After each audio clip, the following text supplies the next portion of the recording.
Salut à tous et bienvenue sur la chaîne.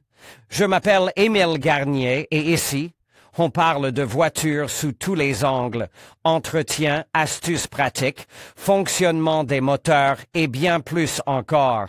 Si vous voulez mieux comprendre votre véhicule et éviter les erreurs coûteuses, vous êtes au bon endroit. Pensez à mettre un j'aime, à vous abonner à la chaîne et à regarder la vidéo jusqu'à la fin. Vous y trouverez des infos vraiment utiles. En principe, l'achat d'un autoradio ou même d'un magnétophone auprès de familles populaires telles que Billina, Star ou Grodno en URSS ne posait pas de problème particulier, ces équipements étaient présents dans les rayons des magasins et le déficit, s'il existait, n'était pas trop important. Cependant, la plupart des automobilistes se rendent compte avec amertume que le car audio soviétique a au moins 10 ans de retard sur les versions étrangères en termes de technologie et de fonctions. Il s'agissait de modèles peu puissants sur le plan sonore, souvent monophoniques, tenant mal la fréquence de l'accord analogique en mouvement, grésillant à cause des interférences générées par l'allumage, mâchant les cassettes.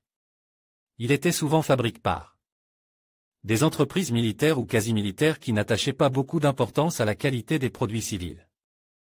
Néanmoins, au crépuscule de l'URSS, l'une de nos principales entreprises, qui s'occupait de près et depuis longtemps de l'équipement audio pour voitures, donne naissance à un Elephant, comme on disait à l'époque.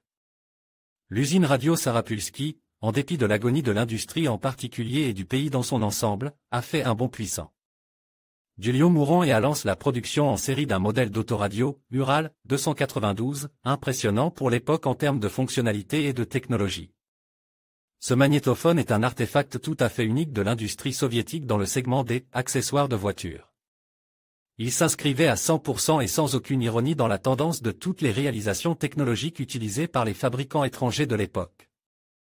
Il ne comportait pratiquement aucun compromis sauf cas, comme cela peut sembler à la génération des Zoomers.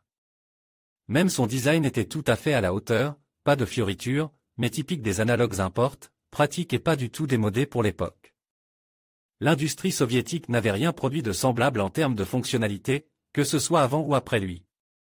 Bien sûr, il est impossible de dire que le modèle était, nez à nez, avec ses concurrents étrangers. Le décalage existe toujours, à l'étranger, des magnétophones exactement identiques en termes de fonctionnalité et de conception sont devenus des produits de masse plus tôt, mais pas de manière significative, quelques années seulement avant l'apparition de L, Ural-292. Et ces quelques années n'ont pas été fondamentales, la technologie n'a pas évolué aussi rapidement qu'à l'ère des smartphones. Fonction de L-Ural-292, récepteur radio avec syntonisation numérique mémoire de 6 stations recherche automatique et manuel écran. LCD éclairé lecteur de cassette avec retour automatique puissance de sortie 2x12W réglage de la tonalité et de l'équilibre, 1300.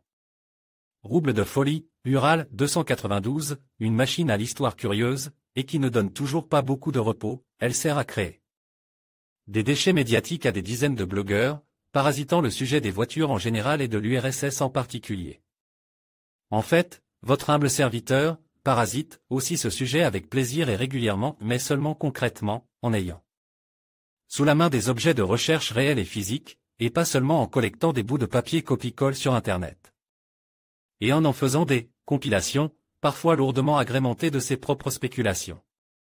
L'histoire fertile de L, Ural 292, n'a pas été marquée que par le blogueur de voitures rares, et tout le monde a nécessairement mentionne que le coût de cette chaîne stéréo de voitures en 1991 folle 1300 roubles. Et tout le monde a jugé nécessaire de citer comme preuve une note publicitaire et informative du magazine Radio de 1991. Il s'agissait généralement d'un scan portant l'inscription au crayon du facteur 1927. Dans cette publicité, le prix de 1300 roubles pour un Ural 292 complet avec 2 enceintes apparaît effectivement. Certains blogueurs chagrins tentent même de convertir cet argent en roubles d'aujourd'hui, évoquant des sommes de l'ordre de 70 à 80 000. Tout irait bien, mais on ne peut rien apprendre de ces fabrications, si ce n'est des paroles de canapé. Personne n'a été en mesure d'expliquer la raison d'un coût aussi élevé. Personne n'a non plus posé la question suivante, qui et comment a pu acheter ces appareils coûteux dans les folles et pauvres années post-soviétiques. Will, comme d'habitude, a déterré tous les details et toutes les nuances. Nous y voilà. Chaque blogueur de la génération Zoom, qui écrit sur le prix de L. Ural 292, a d'abord cherché sur Google quelque chose comme les salaires en URSS en 1991, et a découvert qu'à Moscou, si nous prenons le maximum, les médecins enseignants recevaient environ 150 à 170 roubles par mois, un assembleur sur la chaîne de montage de la ZLK environ 350 à 400. Il a ensuite qualifié de choquant le prix de 1300 roubles pour un autoradio, un article qui n'est manifestement pas une nécessité. Mais le fait est que ces salaires ont été versés au début de l'année et que le module publicitaire du magazine, Radio, et date de novembre 1991. Et ce mois-là, trop d'échecs économiques différents s'étaient produits dans le pays, sans parler des échecs politiques. L'URSS aborde l'année 1991 avec un déficit total portant sur la quasi-totalité des biens de consommation, qui s'est double de chocs importants. L'année commence par la tristement célèbre réforme monétaire, appelée plus tard réforme pavlovienne, qui vise à réduire la masse monétaire du pays qui n'est pas garantie par des biens, en d'autres termes, à recycler une partie de l'argent de la population. Puis, en avril 1991, la première réforme des prix de Dittel a eu lieu. Il ne s'agissait pas encore d'un flottement total, mais d'une augmentation de 1,5 à 2 fois pour beaucoup de choses. Les salaires et les bourses, il est important de le noter, ont également été augmentés, mais, comme d'habitude, ils n'ont pas suivi l'évolution des prix dans les magasins. En octobre, le cours sur la libéralisation des prix a été officiellement adopté, après quoi les prix ont commencé à augmenter à une vitesse inimaginable sans aucun contrôle de l'État. De plus, une taxe sur les ventes, qui n'existait pas auparavant, a été introduite. L'hyperinflation s'est développée.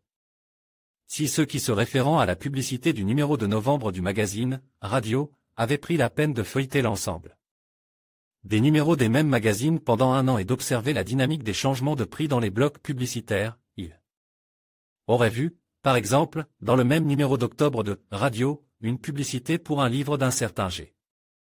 N. Liovkin, Introduction to IBM PC XTPC Circuiterie, pour 28 roubles 25 kopecks plus 1 rouble 41 kopecks de taxes sur les ventes, à achat, le même. Et dans le numéro de décembre, le livre IBM PC XTKT PSPC Repair, pour 950 roubles. Ou le Smart Modem 2402 pour 5500 roubles. C'est la tempête économique rapide et non linéaire de 1991 qui explique en partie un tel prix pour Ural 292. Pourquoi seulement en partie? Parce que la fonctionnalité étendue et inédite pour les automobilistes soviétiques et les nombreux avantages du point de vue du consommateur ont été fournis par une complexité constructive extrêmement élevée, et l'assemblage du magnétophone a été effectué presque entièrement à la main. Ce modèle avait vraiment un coût de production très important, que l'URSS, qui était à son apogée, ne pouvait plus compenser partiellement. Pour l'entreprise d'État, de sorte que la production finissait par arriver dans les rayons des magasins à un prix plus ou moins raisonnable. Pour les citoyens, comme c'était le cas auparavant dans l'Union. Qu'y a-t-il à l'intérieur? Ainsi, outre les raisons géopolitiques et économiques expliquant le prix élevé de l'Ural 292, il y avait également des raisons purement technologiques, nous les avons trouvées sous le couvercle du boîtier du magnétophone. Mais avant de regarder à l'intérieur, regardons d'abord, dans un autoradio japonais datant approximativement de la même époque, comme une sorte d'introduction à la compréhension. Si vous retirez le mécanisme de tirage de la cassette d'un magnétophone importe, vous verrez quelque chose comme ceci. Une carte monobloc, assemblée automatiquement, avec une répétabilité parfaite, sans élément de réglage nécessitant un ajustement manuel par un instrument humain. Des puces spécialisées pour contrôler le lecteur de cassette, des puces spécialisées dans le synthoniseur, un amplificateur à 4 canaux dans un boîtier à puce unique avec un minimum de décollement sur le bord de la carte, puisque le code du boîtier agit comme un dissipateur de chaleur. Après l'assemblage, la carte est immédiatement prête à être installée dans le boîtier, sans réglage manuel, l'incarnation parfaite de la fabricabilité de la sérialisation. Ouvrons maintenant le même, Ural 292, à des fins de comparaison, après avoir retiré le mécanisme de tirage de bande. L'électronique de l'Ural ressemble à un dispositif scientifique expérimental issu de l'arsenal du Doc d'Emmett Brown. Plusieurs cartes sont montées sur une carte mère centrale, y compris 2 modules radio séparés pour la FM et la AM dans des normes blocs blindes. Plusieurs cartes sont connectées à la carte mère par des embouts mais sont autonomes, avec de nombreux fils de connexion. L'encombrement de l'architecture est décourageant pour un appareil de ce calibre, qui devait être peu coûteux. Afin de mettre en œuvre le contrôle numérique du récepteur radio, l'affichage LCD et la mémoire des fréquences, URAL, utilisent un énorme microcontrôleur industriel, ce qui était complètement irrationnel pour de telles tâches. Le micrologiciel n'a pas été écrit automatiquement par le fabricant de puces, comme une puce spécialisée pour un récepteur FM numérique, mais manuellement pour chaque contrôleur par l'assembleur de magnétophones de l'usine. Afin de réaliser 2 canaux de son avec seulement 12 watts chacun, et ce n'est pas en moyenne, mais en crête, pas moins de 4. Puces d'amplification séparées sont utilisées, commutées sur chaque canal par paire.